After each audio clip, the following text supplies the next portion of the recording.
बिस्मिल्लाहिर्रहमानिर्रहीम। अस्सलाम वालेकुम स्टूडेंट्स, उम्मीद है आप सब खैरियत से होंगे। आज जो हम 9 क्लास का चैप्टर नंबर 1 जो हमने स्टार्ट किया हुआ है, उसका जो आज हमारा टॉपिक है वो हम इन्वायरमेंट के दो प्रॉपर्टीज़ को डिस्कस कर रहे हैं कि इन्वायरमेंट की दो प्रॉपर्टीज़ हमारे पास कौन कौन सी होती हैं जो सिस्टम के ऊपर इफ़ेक्ट करती हैं। तो फर्स्ट हमारे पास है static and dynamic. Static and dynamic by name पहले मैं इसको थोड़ा सा डिस्कस कर देता हूँ। स्टैटिक कहते हैं किसी भी रुकी हुई चीज़ को, स्टैटिक है बिल्कुल स्टैंड, जैसे स्टैचू है, एक रुकी हुई चीज़ है। जैसे एक टेबल के ऊपर एक पेन आपने रख दिया है, वो स्टैटिक है। जब तक आप उसको हिलाएंगे नहीं वो पेन चेंज उसकी अपनी डायरेक्शन या लिखना शुरू नहीं करेगा। और डायनामिक हमारे पास क्या होता है, डायनामिक होता है जो टाइम के साथ साथ चेंज होता रहे, जिसको चेंज करने की ज़रूरत ना पड़े, वो खुद ब खुद जो है वो चेंज होता रहे, वो हमारे पास डायनामिक कहलाता है। स्टैटिक में हम इसके डेफिनेशन को देखते हैं, कह रहा द इन्वायरमेंट रिमेन अनचेंज। जो इन्वायरमेंट है वो हमारा अनचेंज, उसमें कोई तब्दीली नहीं आएगी अनलेस, तब तक the system provides an output, जब तक सिस्टम कोई आउटपुट प्रोवाइड नहीं करेगा इन्वायरमेंट में कोई चेंज नहीं आएगा। There is a no change occurring in the environment while the system is working internally. जब तक कह रहा है कि सिस्टम इंटरनली वर्क कर रहा है तो आपके उसकी वर्किंग के ऊपर जब कोई असर नहीं पड़ेगा। मैं इसको दोबारा रिपीट कर देता हूँ, कह रहा है नो चेंज अकरिंग, यहाँ पे कोई चेंज नहीं होगा इन द इन्वायरमेंट, इन्वायरमेंट के अंदर, while the system is working internally, जब एक सिस्टम जो है वो इंटरनल तौर पे वर्क कर रहा है तो उसकी वजह से कोई चेंज जो है वो नहीं होगा इन्वायरमेंट के अंदर। इसकी मैं एग्जांपल आपको इस तरह से देने की कोशिश करता हूँ कि फॉर एग्जांपल आपने अपने लैपटॉप के साथ या आपने अपने कंप्यूटर के साथ जो है वो एक प्रिंटर को अटैच किया हुआ है, और आप कंप्यूटर से एक प्रिंट देते हैं, एक कमांड देते हैं प्रिंटर को कि मुझे ये चीज़ प्रिंट करके देनी है। और फिर आपने देखा होगा अक्सर कि प्रिंटर की एक प्रोसेसिंग स्टार्ट होती है, उसकी एक आवाज़ आना शुरू हो जाती है।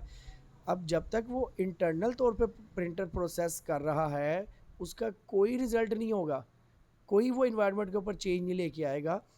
इन्वायरमेंट में वो चेंज कब लेके आएगा, जब वो अपना इंटरनल प्रोसेस जो है कंप्लीट करके और आपके सामने एक पेज दे देगा, तो वो उसने अपना इंटरनल वर्क कंप्लीट कर लिया है और अब इन्वायरमेंट में एक चेंज आया है कि आपके सामने एक हार्ड कॉपी की फॉर्म में आपके डॉक्यूमेंट आ गए हैं। इसी तरह से हम जब डायनामिक्स को देखते हैं तो इसमें हमारे पास वो कहता है द इन्वायरमेंट कैन चेंज, जो इन्वायरमेंट है वो चेंज हो सकता है इंडिपेंडेंटली, आज़ादी से, ऑफ द सिस्टम्स आउटपुट, वो सिस्टम आउटपुट के ऊपर डिपेंड नहीं कर रहा होता, वो खुद ब खुद चेंज हो सकता है। The system must account, system इस चीज़ को लाजमी देखता है फॉर चेंजेस, जो चेंजेस हो रही है that occurs over time in the environment, environment के अंदर टाइम के साथ साथ जो चेंजेस हो रही हैं सिस्टम उसको लाजमी ऑब्ज़र्व कर रहा होता है। एक तो ये इसकी करेक्टरिस्टिक्स प्रॉपर्टी जो है हमने डिस्कस करी है इन्वायरमेंट की।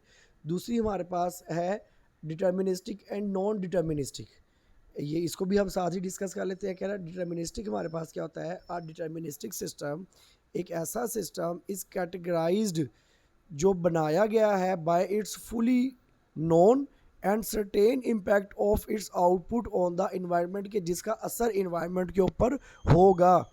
ये हमारे पास क्या कहलाता है, डिटर्मिनिस्टिक जो है वो उसकी प्रॉपर्टी कहलाती है इन्वायरमेंट के साथ। नेक्स्ट हमारे पास नॉन डिटर्मिनिस्टिक में क्या कहता है, the impact of the systems, जो सिस्टम का इम्पैक्ट है output on the environment is categorised, उसको कैटेगराइज किया जाता है बाय इनहेरिट अनसर्टेनिटी, रैंडमनेस और प्रोबेबिलिटी, कि कभी भी कोई भी जो है वो आंसर आपके पास या कोई भी जो आपके पास इन्वायरमेंट है वो कभी भी कोई भी इन्वायरमेंट जो है वो चेंज हो सकता है। इस इम्पैक्ट को हम कहते हैं नॉन डिटर्मिनिस्टिक, जिसके अंदर हम फैसला नहीं कर पाते।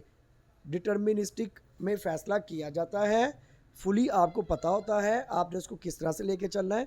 और नॉन डिटर्मिनिस्टिक में the impact of the system output on the environment is categorised, आप उसको अलग अलग कैटेगरी में चेंज करते हैं कि अगर उसकी इनहेरिट अनसर्टेनिटी होगी तो इफ़ेक्ट होगा, उसकी रैंडमनेस में कुछ चेंज आएगा, रैंडमली कुछ चेंज आएगा तो उसका इफ़ेक्ट होगा, और प्रोबेबिलिटी और जो भी है उस सिस्टम की प्रोबेबिलिटी का मतलब हम इस तरह से इसके अंदर लेंगे कि प्रोबेबली कभी भी कोई भी जो है वो चेंज अगर हो सकता है कभी भी कोई चेंज आ सकता है सिस्टम के अंदर, तो ये हमारे पास क्या कहलाता है, नॉन डिटर्मिनिस्टिक कहलाता है।